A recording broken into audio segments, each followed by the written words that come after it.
ஒவ்வொருத்தரோட வாழ்க்கையிலையும் நம்ம வெற்றி பெறணும், வாழ்க்கை சந்தோஷமாக இருக்கணும், எப்போவுமே எந்த பிரச்சனைகளும் இல்லாமல் நம்ம நினச்ச வாழ்க்கையை வாழணும் அப்படின்ற ஒரு நினைப்பு தான் ஒவ்வொருத்தருக்குள்ளேயுமே இருக்கும். ஆனால் அதை எப்படி அடையிறது? ஸோ முயற்சி எடுக்கிறோம், கான்ஃபிடென்ட் இருக்குது, நம்ம ட்ரை பண்ணுறோம், எல்லாமே இருந்தால் கூட இன்னும் ஒரு மிக முக்கியமான ஒரு காரணி இருக்குது. காலத்தில் விளைவிக்கிற பயிர் அப்படின்னு சொல்லுவாங்கல்ல, அதே மாதிரி தான் அந்த காலத்திற்குள் நம்ம வாழ்க்கையை அருமையாக அமைச்சிக்கக்கூடிய அந்த முயற்சியை கண்டிப்பாக எடுத்திருக்கணும். இதை அருமையாக ஒரு கதை மூலமாக நம்ம இந்த எபிசோடில் கேட்க போகிறோம். நம்ம குட்டி ஸ்டோரி எபிசோடில் தொடர்ந்து இணைந்திருங்கள். அனைவருக்கும் அன்பான வணக்கங்கள். நண்பா நண்பி எல்லாரும் எப்படி இருக்கீங்க? ஒரு அருமையான வாரத்தில் உங்களை சந்திக்கிறதுல ரொம்பவே சந்தோஷங்க. உங்கள் வாழ்க்கையில் எப்படி போயிட்டுருக்கு? ரொம்ப கேட்க ஆசையாக இருக்கேன். ஸோ ஒரு ஹாய் சொல்லலாமே. RJ_Mano_ இந்த இன்ஸ்டாகிராம் பேஜில் என்னோட நீங்கள் கனெக்ட் பண்ணலாம். அடுத்த எபிசோடுக்கு என்ன பேசலான்றது நீங்கள் முடிவு பண்ணலாம். ஏன் கூட நீங்கள் பேசலாம். உங்களுடைய தாட்ஸ், உங்களுடைய கமெண்ட்ஸ், உங்களுடைய ஃபீட்பேக் எதுவாக இருந்தாலும் எனக்கு எழுதி அனுப்பலாம். உங்களோட சப்போர்ட்டு தான் நண்பா நண்பி முக்கியம். உங்கள் லைஃப்பில் எப்படி போயிட்டுருக்கு? எல்லாமே என்ன பண்ணிக்கிட்டு இருக்கீங்க? வாக் பண்ணிகிட்டு இருக்கீங்களோ? உங்களுக்காக ஒரு ஹாய்.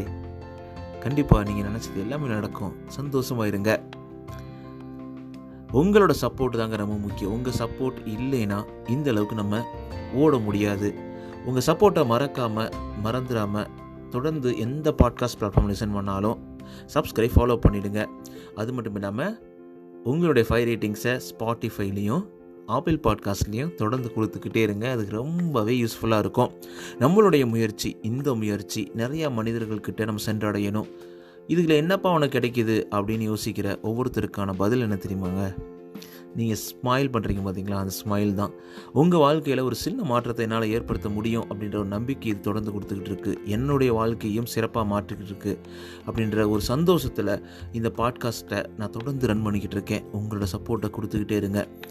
ஆல்ரைட், நம்ம குட்டி ஸ்டோரி எபிசோடு நிறைய பேர் ஆர்வமாக கேட்கக்கூடிய ஒரு கதை இன்றைக்கி நம்ம பார்க்க போகிறோம், கேட்க போகிறீங்க. ஆல்ரைட், ஸோ நம்ம லைஃப்பில் எல்லாமே இருந்தால் கூட அந்த காலத்திற்கு ஏற்ற மாதிரி ஒவ்வொரு காலத்திலையும் அதை பண்ணலைன்னா நம்ம வாழ்க்கையில் வெற்றி பெறுவோம். பட் ஆனால் நம்ம நினச்சபடி அடைவது ரொம்ப கஷ்டம்தான். எந்தெந்த நேரத்தில் பண்ணணுமோ அந்தந்த நேரத்தில் அந்த விஷயங்களை பண்ணிடணும். ஸோ அருமையாக நம்மளுடைய ரஜினிகாந்த், சூப்பர் ஸ்டார் அவர் ரஜினிகாந்த் பாட்டில் ஒவ்வொரு 8ஆக பிரிச்சிருப்பார். முதல் 8இல் பெறாதது பிள்ளைகள், அந்த மாதிரி நிறையா பண்ணியிருப்பார். அந்த பாடல் ரொம்ப அருமையான பாட்டு. ஒவ்வொரு 8க்கும் 8 மனுஷன் வாழ்வை பிரிச்சுக்கோ, நீ எந்த 8இல் இப்போ இருக்கு நினச்சிக்கோ அப்படின்ற மாதிரி அருமையாக அந்த வரிகள் இருக்கும். அது மாதிரி தாங்க. ஸோ இந்த காலங்களில் எந்தெந்த காலங்களில் எதெல்லாம் பண்ணணுமோ அதுக்கு முக்கியத்துவம் கொடுத்து தான் ஆகணும். படிக்க வேண்டிய நேரத்தில் படித்து தான் ஆகணும். விளையாட வேண்டிய நேரத்தில் விளையாட தான் ஆகணும்.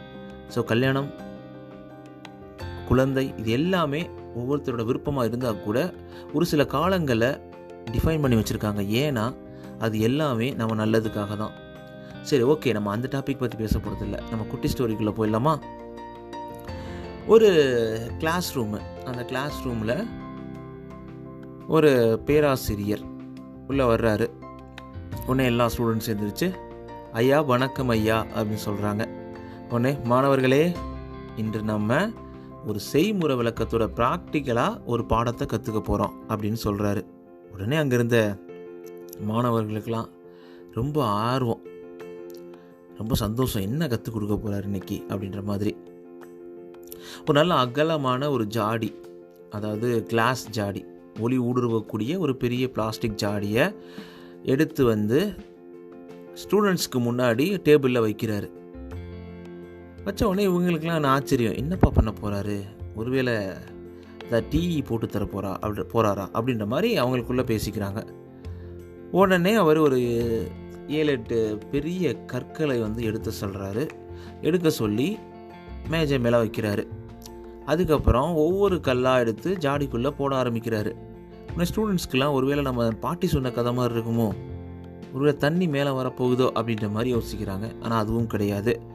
அந்த ஜாடி வந்து நிறைஞ்சிருது பெரிய பெரிய கல்லை போட்டவொடனே. உடனே ஸ்டூடெண்ட்ஸை பார்த்து கேட்குறாரு, ஸ்டூடெண்ட்ஸ் என்ன ஜாடி நிறைஞ்சிருச்சா அப்படின்னு கேட்குறாரு. அதுக்கு அந்த ஸ்டூடெண்ட்ஸ்லாம் கோரஸாக சொல்கிறாங்க, எஸ் சார் அப்படின்னு சொல்கிறாங்க. உடனே வாத்தியார் சலனமே இல்லாமல் நல்லது அப்படின்னு சொல்லிட்டு சின்ன சின்ன ஜல்லி கற்களை கொண்டு வர செஞ்சு அதையும் ஒவ்வொரு நாள் ஜாடிக்குள்ளே போட ஆரம்பிக்கிறாரு. பெரிய கற்களில் வந்து இடைவெளி இருக்கும்ல, உள்ளே இருந்தது அந்த ஜல்லி கற்கள் எல்லாமே உள்ளே போய் நுழைஞ்சிக்கிறது. ஜாடி ஒரு குலுக்குறாரு. உடனே ஜல்லிலாம் அந்த கிடைச்ச இடைவெளிக்குள்ளே போய் ஆக்கிரமிப்பு செய்யுது. உடனே அந்த ஜாடி நிறைஞ்சவொடனே மாணவர்களை பார்த்து கேட்குறாரு திருப்பி, என்னப்பா ஜாடி நிறைஞ்சிருச்சா அப்படின்னு கேட்குறாரு. வகுப்பறையில் வந்து ஒரு அமைதி. இப்போ என்ன சொல்லுவார், அப்பயே நம்ம நிறைஞ்சிருச்சுன்னு சொன்னோம், இப்போ என்ன சொல்கிறது அப்படின்னு சொல்லிட்டு ஒரே ஒரு மாணவர் மட்டும் எந்திரிச்சு சொல்கிறாரு, நிச்சயமாக நான் ஒன்றும் சொல்லிட முடியாது அப்படின்னு ஒரு டவுட்லேயே சொல்கிறாரு. உடனே லைட்டாக நம்ம வாத்தியார் புன்னகைச்சிட்டு நல்லது அப்படின்னு சொல்லிட்டு ஒரு வாளி நிறைய ஆற்று மணல், நல்லா அந்த நைஸாக இருக்கும் பார்த்தீங்களா, அதை கொண்டு வர செஞ்சு அந்த மணலை கொஞ்சம் கொஞ்சமாக அள்ளி போடுறாரு. அது கிடைச்ச இடைவெளியெல்லாம் உள்ளே போய் மணலை ஆக்கிரமிப்பு செய்ய ஆரம்பிக்குது. உடனே ஜாடியை ஒரு குலுக்குறாரு. அதுக்கப்புறம் மணலை உள்ளே போட முடியல, ஸ்டக்காகி நின்றுடுச்சு. உடனே திருப்பி ஜாடி நிறைஞ்ச உடனே மாணவர்கள் பாரு ஐயோ கேட்க போகிறாரு அப்படின்னு யோசிக்கும்போது, என்னப்பா ஜாடி நிறைஞ்சிருச்சா அப்படின்னு கேட்குறாரு. அப்போ வகுப்பறையில் இருக்க எல்லா பேரும் எப்போனாலும் நிறையில தான் சொல்ல போகிறான்னு சொல்லிட்டு எல்லோரும் சேர்ந்து ஒரு கோரஸாக இல்லைங்க ஐயா அப்படின்னு சொல்லியிருக்காங்க. உடனே நம்ம பேராசிரியர் சிரிக்க ஆரம்பிச்சிட்டாரு. நல்லது அப்படின்னு சொல்லிட்டு ஒரு வாளி நிறைய தண்ணீரை கொண்டு வந்து அப்படியே ஊற்றுறாரு. தண்ணீரை ஊற்ற மணலை வந்து அதெல்லாம் கரைச்சி எங்கெங்கெல்லாம் கேப் கிடைக்குதோ தண்ணீர் போய் நிறைஞ்சு ஃபுல் ஆயிடுது. உடனே இப்போ ஜாடி நிறைஞ்சிருச்சு. மாணவர்களை பார்த்து பேச ஆரம்பிக்கிறாரு. என்ன ஸ்டூடெண்ட்ஸ், இப்போ ஜாடி நிறைஞ்சிருச்சா அப்படின்னு நான் கேட்பேன் நினைக்கிறீங்களா? கேட்கல.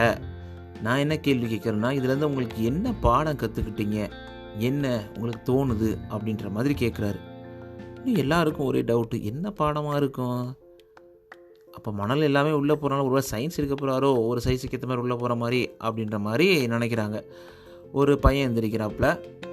உடனே அவர் சொல்கிறாரு, ஐயா இது நமது நேர நிர்வாகம் என்பதை குறிக்கக்கூடிய வேலைகளை அதுக்குள்ளே செய்கிறோம் என்பதெல்லாம், எவ்வளோ வேலை செஞ்சு கொண்டு இருந்தாலும் குறிப்பிட்ட கால அளவுக்கு மேலும் சில வேலைகளை முடிக்க முடியும், எப்பயுமே நேரம் இல்லைன்னு சொல்லிட்டு நம்ம சொல்லக்கூடாது அப்படின்ற மாதிரி அவர் சொல்கிறாரு. இல்லை அது இல்லைப்பா அப்படின்னு சொல்லிட்டு வாத்தியார் அவங்ககிட்ட சொல்கிறாரு. உடனே அவர் என்ன சொல்கிறாருன்னா, வாத்தியார் ஸ்டூடெண்ட்ஸ்கிட்ட, நம்ம இன்றைக்கி செஞ்ச இந்த செயல்கள், இந்த ஒரு ப்ராக்டிக்கல்லேருந்து நான் உங்களுக்கு என்ன சொல்ல வரேன்னா, ரெண்டு முக்கியமான கருத்துக்களை சொல்ல வரேன். முதல் கருத்து, நீங்கள் பெரிய கற்களை முதல்ல நீங்கள் ஜாடிக்குள்ளே போட முடியலை அப்படின்னா பின்னாடி அது எதுவுமே பண்ணவே முடியாதுங்க. அதுக்கப்புறம் ஜல்லியும் மணலையும் ஃபஸ்ட்டு போட்டிங்கன்னா பெரிய கற்களை உள்ளே போட முடியாது. வாழ்க்கையை ஒரு ஜாடியாக கற்பனை செஞ்சுக்கோங்க. பெரிய கற்கள்ன்றது உங்களுக்குரிய அன்புக்குரியவர்கள், உங்களோட தன்னம்பிக்கை, உங்களுடைய கல்வி, உங்களுடைய எதிர்கால கனவுகள், உங்களுடைய குறிக்கோள்கள், அதெல்லாம் தான் குறிக்குது. இதை அந்தந்த கால நேரங்களில் சரியாக நீங்கள் பயன்படுத்தாமல் விட்டால் அதுக்கப்புறம் ஒன்றுமே பண்ண முடியாது. இதுதான் நான் சொன்னேன் ஃபஸ்ட் எடுத்தோடனே. நம்ம வாழ்க்கையில் என்ன ஆக போகிறோம், எவ்வளோ சந்தோஷமாக இருக்க போகிறோம், கல்வி எவ்வளோ முக்கியம், நம்மளுடைய உறவுகள் எவ்வளோ முக்கியம், தன்னம்பிக்கை எவ்வளோ முக்கியன்றதை நம்ம மனதளவில் எடுத்துக்கணும். அதை பெரிய முதலீடாக பெரிய இன்புட்டாக நம்ம கொடுத்துடணும். அதை பின்னாடி பார்த்துக்கலாம், நம்ம இப்போ இளமையில் என்ஜாய் பண்ணிடலாம் அப்படின்னு நினைக்கிறது, என்ஜாய் பண்ணலாம், வேணான்னு சொல்லலை, என்ஜாய் பண்ணுங்க. அப்படி பண்ணும் போதே பேரலாக உங்கள் வாழ்க்கைக்கு தேவையான உங்களுடைய கனவுகளை அடையக்கூடிய செயல்களையும் நீங்கள் செய்ய வேணும்ல. அதை தான் இந்த பாடம், இது ஒரு பாடம் அப்படி சொல்கிறாரு. இரண்டாவது ஒரு பாடம் இருக்குது. நம்ம எவ்வளோ போட்டு நம்மளால் இவ்வளோ தான் முடியும் அப்படின்ற ஒரு எண்ணம் நீங்கள் எடுக்காதீங்க. அந்த ஜாடி தான் நீங்கள். நான் நிறைஞ்சிட்டேன், நான் மனசு நிறைவாக இருக்கிறேன் அப்படின்றது உங்கள் கையில் தான் இருக்குது. அப்படி இல்லைனாலும் என்னால் இவ்வளோ தான் முடியும்னு நினைக்காதீங்க. உங்களால் முடியக்கூடிய எவ்வளோ பெரிய முயற்சிகள் எடுத்தும் நீங்கள் வெற்றி பெறவில்லை என்று எண்ணும் பொழுது, அந்த பெரிய கற்கள் உள்ளே சென்று மொத்த இடத்தை அடைத்த பொழுதும் கூட அந்த முயற்சிகளை மாற்றி அமைத்து தொடர்ந்து சிறியதாக ட்ரை பண்ணுறாரு. ஸோ அப்போ என்னன்னா, இது ரெண்டாவது பாடம். ஒரு சிறிய நகர்வும் உங்கள் வாழ்க்கையில் வெற்றியை கொடுக்கும் என்பதில் எந்த ஒரு சந்தேகமும் கிடையாது. அதனால் தொடர்ந்து முன்னேறிக்கிட்டே இருங்க, தொடர்ந்து செயல்களை செஞ்சுக்கிட்டே இருங்க. வேறு வேறு மாதிரி ட்ரை பண்ணுங்கள். பெரிய முயற்சிகள், சிறிய முயற்சி எல்லாமே முயற்சிகள் தான். இதை 2வது பாடம். இதை நல்லா யோசிச்சு பாருங்க மாணவர்களே அப்படின்ற மாதிரி அவர் சொல்லி கதையை முடிக்கிறாரு. எவ்வளோ அருமையான கதைங்க, உண்மைதானே? நம்ம நினைப்போம் நம்ம நல்லா என்ஜாய் பண்ணிக்கலாம். இப்போ நிறையா யங்ஸ்டர்ஸ்லாம் எல்லா பேருக்குள்ளேயும் ஒரு எண்ணம் இருக்குது, நான் வாழ்க்கையை எனக்கு பிடிச்ச மாதிரி வாழ்வேன். கண்டிப்பாக நீங்கள் உங்களுக்கு பிடிச்ச மாதிரி வாழணும். கண்டிப்பாக அதுதான் நானும் உங்களுக்கு சப்போர்ட் பண்ணுறேன். ஸோ எப்போவுமே உங்களுக்கு பிடிச்ச விஷயங்களை செய்யுங்க, உங்களுக்கு பிடிச்சதை பண்ணுங்கள். கண்டிப்பாக நீங்கள் பெரிய ஆளாக வருவீங்க. ஆனால் அதில் ஒரு சில மனிதர்கள் தவறான வழியில் போகிறாங்க. அவங்க என்ஜாய்மெண்ட்ன்றது ஒவ்வொருத்தருக்கும் வித்தியாசப்படுது. அப்போ தன்னோட உடம்பையும் மனதையும் கெடுக்கக்கூடிய செயல்கள் எந்த அளவுக்கு அவங்க வாழ்க்கையில் நல்ல ஒரு இடத்தை கொடுக்கும் என்று நினைக்கிறீர்கள்? ஸோ 19-20 வயசுக்கு அப்புறம் நான் படிக்க போகிறேன், படிக்கலாம், முடியாதுன்னு சொல்லலைங்க, படிக்கலாம். ஆனால் உங்களுடைய வாழ்க்கையை வாழக்கூடியது எல்லாத்தையும் டிலே பண்ணிக்கிட்டு இருக்கும். ஸோ உங்களுக்கு பிடிச்ச வாழ்க்கையை நீங்கள் அடைவதற்கு இன்னும் காலங்கள் ஆகும். அப்போ அந்த கால நேரங்களில் நமக்கு பிடித்ததை தொடர்ந்து செய்து கொண்டே இருக்க வேண்டும். அருமையான கதை இல்லை? இந்த 2வது விஷயமுமே ரொம்ப பிடிச்சிருந்தது எனக்கு. அந்த 2வது விஷயம், நம்மளால் முடியும், இவ்வளோதான் முடியுன்ற ஒரு எண்ணம் நம்மளை பின்னோக்கி தள்ளும் பொழுது வேறு ஒரு முயற்சிகளை, வேறு ஒரு பாதையை எடுத்து என்னால் முடியும் என்று முன்னேறுவது தானே ஒரு உறுதியான மனிதனின் மனது. அது நீங்கள் தான் நண்பா, நீங்கள் தான் நம்பி. நம்மளால் முடியாதா என்ன? நிறைய நேரங்கள் நானே யோசிப்பேன், நம்ம ஒரு ஹையஸ்ட் பாயிண்ட் வரைக்கும் ட்ரை பண்ணுற நம்மளால் முடியாதுடா அப்படின்னு சொல்லிட்டு செயல்களை கைவிட்டுருவோம். பார்த்தீங்களா, அந்த இடத்துல தான் நம்ம தோக்க ஆரம்பிக்கிறோம். தான் இருக்கும், அப்படியே கைவிட்டு நம்ம மாடு போயிடுவோம். ஸோ இந்த கதையிலிருந்து உண்மையிலேயே 2 முக்கியமான கருத்துக்களை நம்ம கற்றுக்கிட்டு இருப்போம். ஸோ நீங்கள் எந்த ஒரு ஸ்டேஜில் லைஃப்பில் இருந்தால் கூட உங்களுக்கு பிடிச்சதை, உங்களுக்கு பிடிச்ச மாதிரி, ஆனால் அந்த காலங்களில் கண்டிப்பாக ட்ரை பண்ணிடுங்க. எப்படியா இருந்தாலும் கண்டிப்பாக உங்கள் வாழ்க்கை மிக சிறப்பாக, சூப்பராக, சந்தோஷமாக, ராஜா ராணி மாதிரி நீங்கள் வாழ்வீங்க.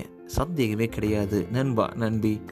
ஸோ நெக்ஸ்ட் செக்மெண்ட் டிப்ஸ் எபிசோடில் என்ன பேசலாம் அப்படின்றத RJMano_ இந்த இன்ஸ்டாகிராம் எழுதிருப்பாங்க. அது மட்டும் இல்லை, உங்களோட ஃபீட்பேக், தாட்ஸ், கமெண்ட்ஸ் எதுவாக இருந்தாலும் RJMano_ இந்த இன்ஸ்டாகிராமில் உங்களுக்காக வெயிட் பண்ணிகிட்டே இருப்பேன்.